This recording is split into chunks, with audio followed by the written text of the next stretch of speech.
আসলাম এক মোটু পাগলু ভাইয়ের কাছে।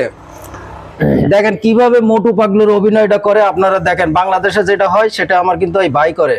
দেখেন একটু বলেন ভাই, কেমন আছেন? আলহামদুলিল্লাহ ভালো। কেমন ভালো আছেন? আলহামদুলিল্লাহ ভাই ভালো আছি। আপনি কেমন আছেন? এই তো বড় ভাই কেমন আছেন? আলহামদুলিল্লাহ ভালো নাই ভাই, আগের মতন চুরি মুড়ি হয় না।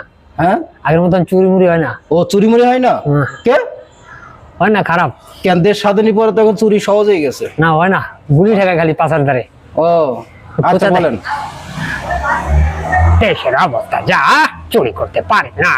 তোদের দুটাকে অকর্মা বসে বসে খাইয়ে পাচা করেছি মোটা।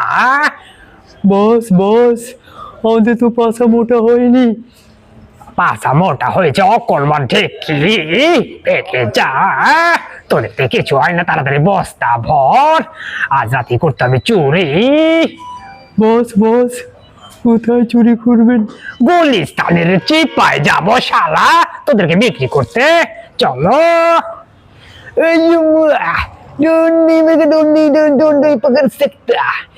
আমি শুনতে পেয়েছি আজ রাতে গুলিস্তানের চিপায় চুরি করতে যাবি ওই যে মডান। সেখানে নাকি ও গাঁজা ওরে, সেখানে নাকি নতুন করে গাঁজার ব্যবসা শুরু করেছে ডন। এই মোটু, চলো ওদেরকে পাকড়াও করি। এই ওখানে ঢেকিরা, চল না তাড়াতাড়ি, রাত বেজে গেছে 2টা। এখন গাঁজা সেবন করবে সবাই, এই সুযোগে গাঁজাও বেচবো, চুরিও করবো। তাড়াতাড়ি ভাগো।